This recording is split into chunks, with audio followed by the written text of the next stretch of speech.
Hello दोस्तों, स्वागत है आपका हमारे YouTube channel target exam only पर। और आप जो हैं यहाँ पर देख रहे हैं, यहाँ पर मैं आपको आपके पेपर्स का एनालिसिस करा रही हूँ। और इससे पहले हमने अपने फर्स्ट पेपर का एनालिसिस किया। अगर आपने नहीं किया तो हमारे टारगेट एग्ज़ाम ओनली पर जाकर यहाँ पर आप देख सकते हैं, ठीक है।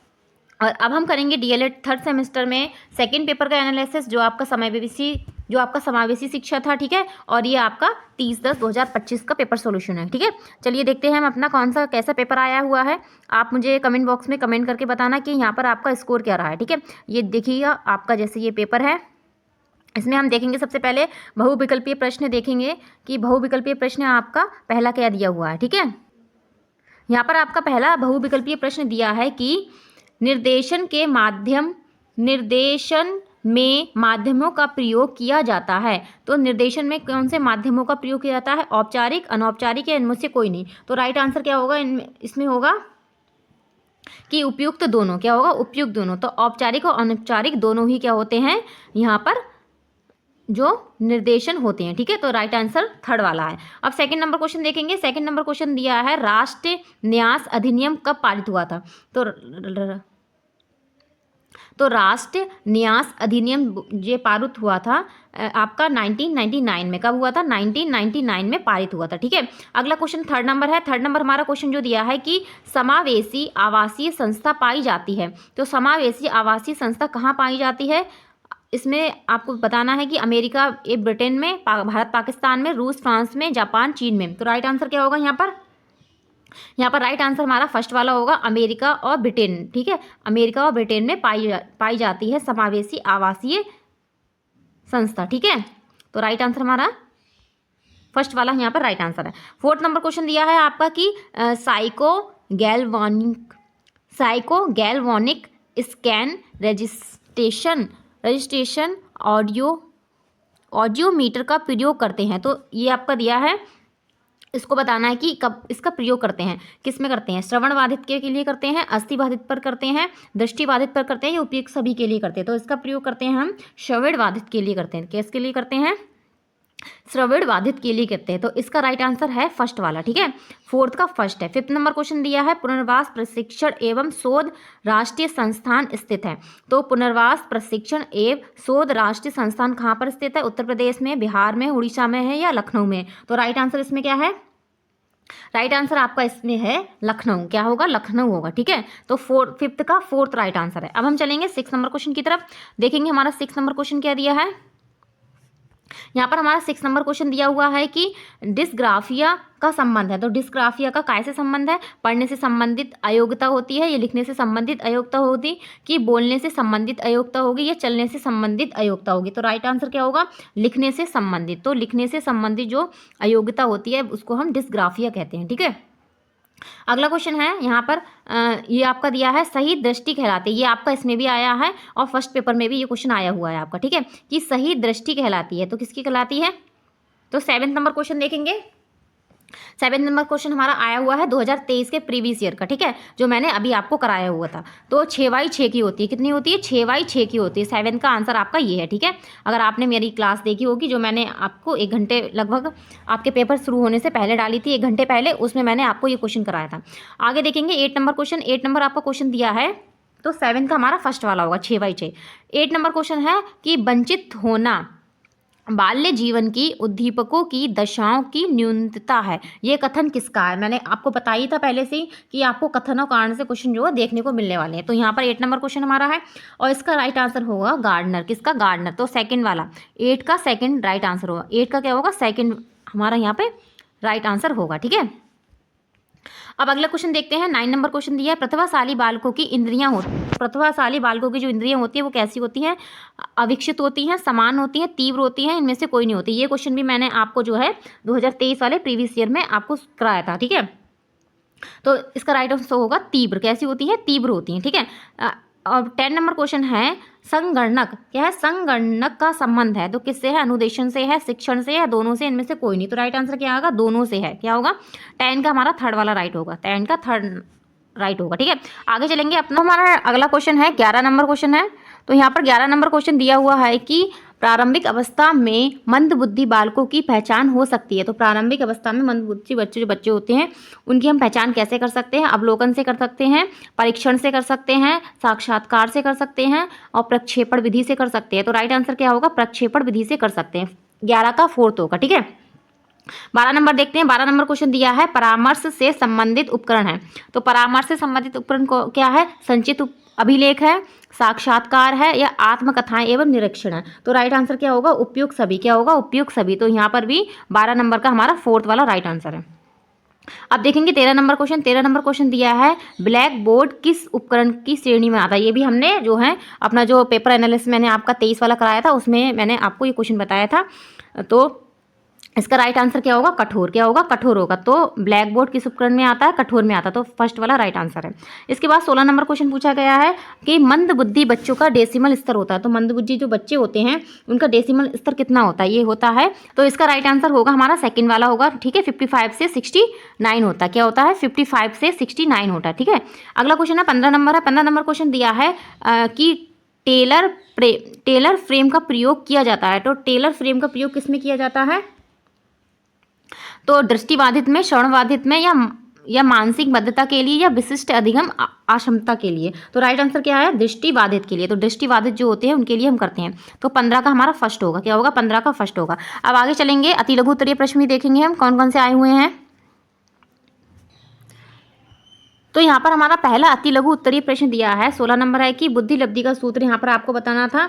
तो बुद्धि लब्धि का सूत्र क्या होता है? ये आप लिखाए होंगे और इसको किसने दिया था? 1912 में टर्मन ने दिया था। ठीक है, 17 नंबर क्वेश्चन आया था।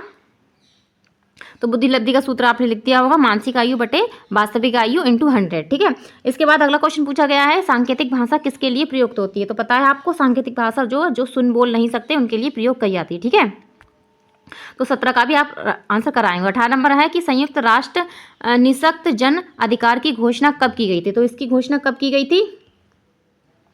इसकी जो घोषणा की गई थी, तो इसकी घोषणा कब की गई थी? इसकी घोषणा की गई थी 13 दिसंबर 2006 में। कब की गई थी? 13 दिसंबर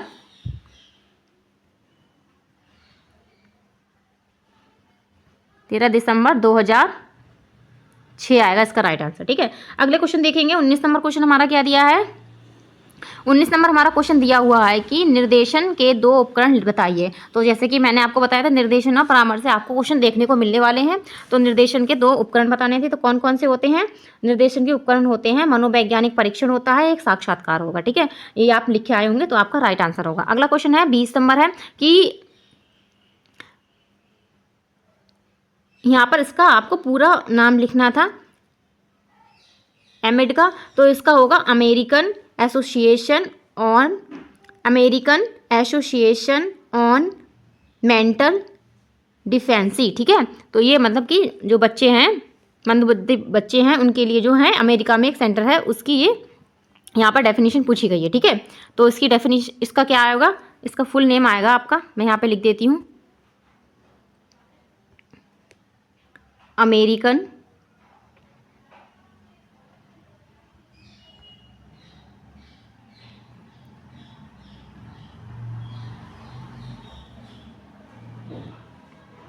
एसोसिएशन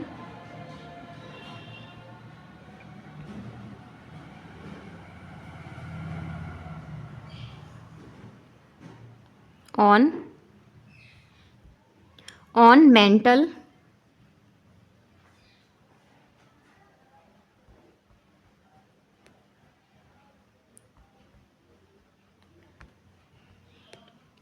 डिफिशेंसी। इसको हम नीचे लिख देते हैं।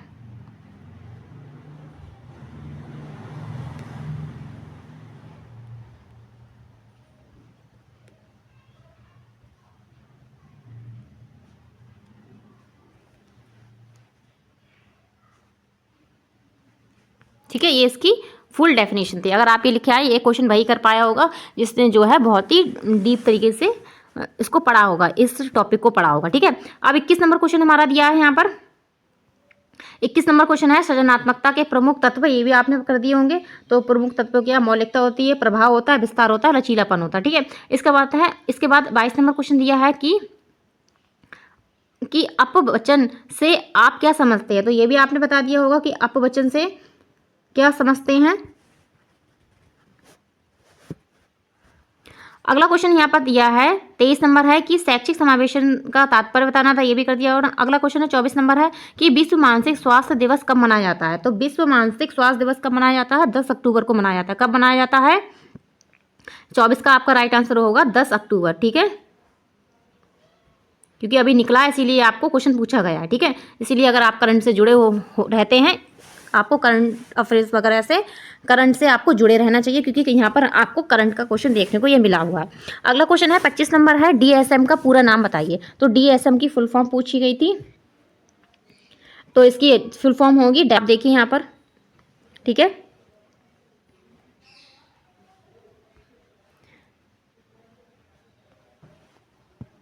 इसकी डेफिनेशन क्या होगी, यहाँ पर होगी डायग्नोस्टिक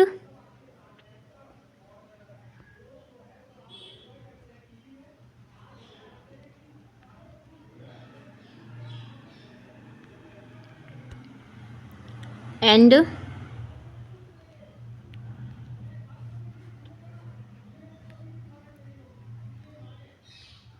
स्टैटिकल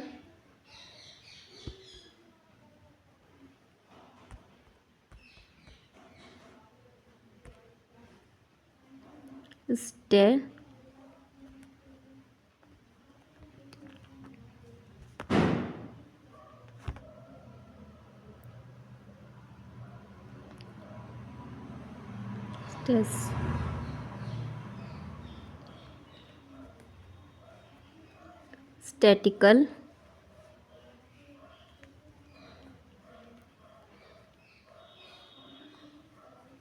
मैनुअल है ये लिखा हुआ, ठीक है, ऑफ मेंटल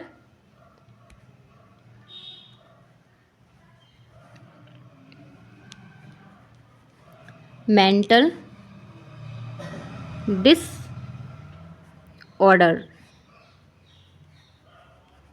ठीक है। तो यहाँ पर ये मेंटल डिसऑर्डर से आपको दो के फुल नेम देखने को मिले हैं यहाँ पर। एक हमारा जो 20 नंबर था, एक ये 25 नंबर है, ठीक है। अब हम चलेंगे अगले क्वेश्चन की तरफ। अगला क्वेश्चन आपका 26 नंबर दिया है। 26 नंबर क्वेश्चन हमारा दिया है कि मनोविज्ञानशाला उत्तर प्रदेश में कब और कहाँ स्थित है। तो कब और कहाँ पर स्थित है, तो ये हमारी जो है, इसको हम रफ करते हैं। तो ये हमारी कहाँ पर है, ये जो हमारी है 26 नंबर का आंसर बता रही हूँ मैं आपको, ये है 1947 में स्थापित की गई थी। और कहाँ की गई थी? इलाहाबाद में। कहाँ की गई थी? इलाहाबाद में की गई थी, ठीक है। अगला क्वेश्चन है कि 27 नंबर है कि पर्यवेक्षण और निरीक्षण में अंतर, ये भी आपने कर दिया होगा। 28 नंबर क्वेश्चन है कि पिछड़ेपन मापने की इकाई क्या कहलाती है। तो पिछड़ेपन मापते हैं तो उसके लिए क्या कहते हैं? उसके लिए शैक्षिक लब्धि क्या होती है? शैक्षिक लब्धि होती है, ठीक है। तो पिछड़ेपन मापने के लिए हम शैक्षिक लब्धि का प्रयोग करते हैं, ठीक है।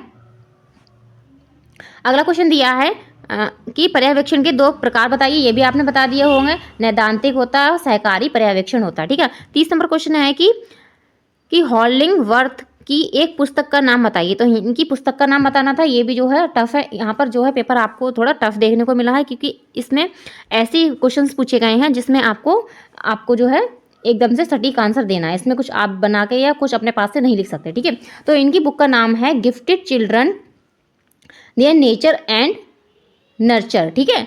गिफ्टेड, इनकी बुक का नाम है gifted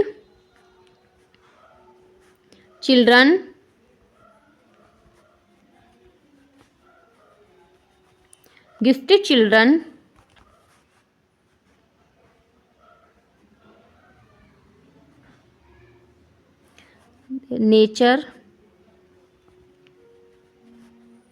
nature and nurture.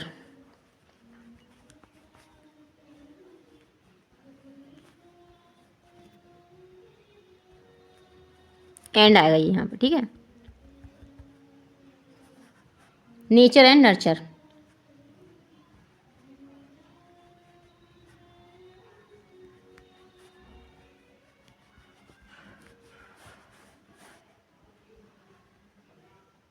Nature and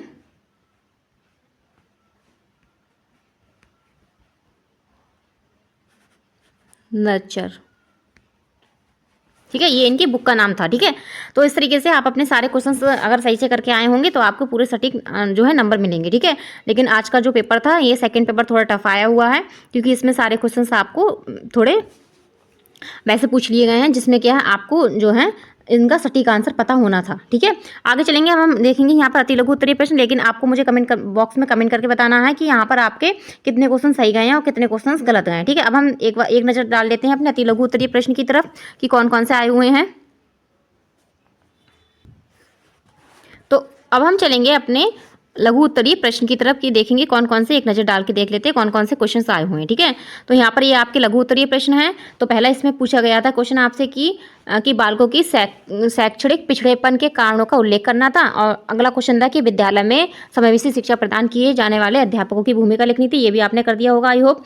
अगला क्वेश्चन 33 नंबर था कि अपराधी बालकों के उपचार की विधि पर प्रकाश डालिए। तो इनकी विधि पर आपको प्रकाश डालना था। तो कौन कौन सी विधि हो सकती है, मतलब कि मनोवैज्ञानिक परामर्श विधि हो सकती है, पुनर्वास केंद्र हो सकता है, और व्यवहार चिकित्सालय हो सकता है, परिवार चिकित्सा हो सकती है। ठीक है, अगला क्वेश्चन है अगला 34 नंबर है कि बाल अधिगम के कि निर्देशन और परामर्श का महत्व बताइए। यहाँ पर महत्व बताना था। अगला क्वेश्चन है 35 नंबर हमारा क्वेश्चन है कि भारतीय पुनर्वास परिषद के कार्य का उल्लेख कीजिए। यहाँ पर इनके कार्यों का उल्लेख करना था कि कौन कौन से इनके जो होते हैं कार्य होते हैं। तो जो है प्रशिक्षण कार्यक्रम को विनियमीकरण करना, और मानदंडों का निर्धारण करना, पंजीकरण करना, और अनुसंधान को बढ़ावा देना। ठीक है, अगला क्वेश्चन है कि शाब्दिक और अशाब्दिक बुद्धि परीक्षण में अंतर बताइए। तो इन दोनों में अंतर बताना था। इसके बाद 37 नंबर क्वेश्चन दिया है कि आपको छात्रों को निर्देशन प्रदान करने वाली 2 विधियां बतानी थी। यहाँ पर आपने 2 विधियां भी बता दी होंगी। तो विधियां की व्यक्तिगत विधि होती है और सामूहिक विधि होती है। 2 तरीके की विधि यहाँ पर लिखनी थी आपको, ये भी आपने कर दी होंगी। अगला क्वेश्चन दिया है 38 नंबर है कि अभिवृत्ति के 3 विशेषता बताइए। यहाँ पर आपको इनकी विशेषता बतानी। तो इसमें विशेषता में आप लग सकते थे कि दिशा और तीव्रता होती है, स्थिरता होती है, और संगठन होता है। अगला क्वेश्चन है कि प्रमस्तिष्क पक्षाघात वाले बच्चों हेतु चिकित्सीय विधि का वर्णन कीजिए। तो यहाँ पर जो बच्चों के सर में जो चोट लगती है, प्रमस्तिष्क घातक जो होते हैं बच्चे, उनके लिए कौन कौन से हम ट्रीटमेंट के लिए कौन कौन सी विधि का यूज कर सकते हैं। तो इसमें फिजियोथेरेपी है आपकी, और अब इसमें आएगी आपकी ऑक्यूपेशनल थेरेपी आएगी। ठीक है, स्विच थेरेपी होगी, दवा और सर्जरी वगैरह हो सकती हैं। 40 नंबर क्वेश्चन आया था कि मंद बुद्धि बालकों के पाठ्यक्रम कैसा होना चाहिए। तो 40 नंबर क्वेश्चन है कि मंद बुद्धि बालकों 40 नंबर हमारा क्वेश्चन आया था कि मंद बुद्धि बालकों के पाठ्यक्रम कैसा होना चाहिए। तो मंद बुद्धि जो बच्चे होते हैं उनका पाठ्यक्रम कैसा होना चाहिए, मतलब कि व्यवहारिक कौशल पर जोर देना चाहिए, सरल और कैसा होना चाहिए, मूर्त सामग्री होनी चाहिए, धीरे धीरे प्रगति करना चाहिए, व्यक्तिगत शिक्षा की योजना बनानी चाहिए। ठीक है, तो यहाँ पर जो मैंने आपके लिए पूरा पेपर का आज का जो आया हुआ है आपका उसको सॉल्यूशन करा दिया है। आपको जो है कितने आप क्वेश्चन सही करके आए, मुझे कमेंट बॉक्स में कमेंट करना ना भूलें। यहाँ पर आपका स्कोर क्या रहा है, तो आप ये तो बताइए ही दीजिए मुझे कि बहुविकल्पीय में आप कितने क्वेश्चंस करके आए, 15 में से आपको कितने क्वेश्चंस आते थे। ठीक है, तो आज के लिए बस इतना ही। हमारे टारगेट एग्जाम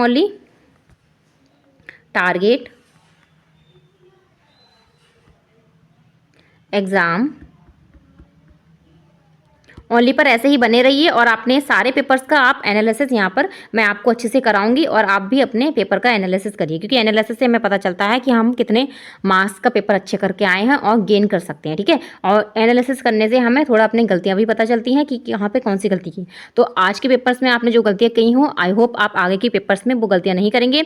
आप अपने समय को बचाकर जो है अपना पेपर करिएगा, ज़्यादा इधर ध्यान ना दीजिए, जितना आपको आता है उतना करिए, और कोई भी क्वेश्चन छोड़ के ना आइए। ठीक है, जैसे भी हो आप उसको करके आइए। ठीक है, ओके, आज के लिए बस इतना ही। कल फिर से मिलेंगे। धन्यवाद, कीप वॉचिंग।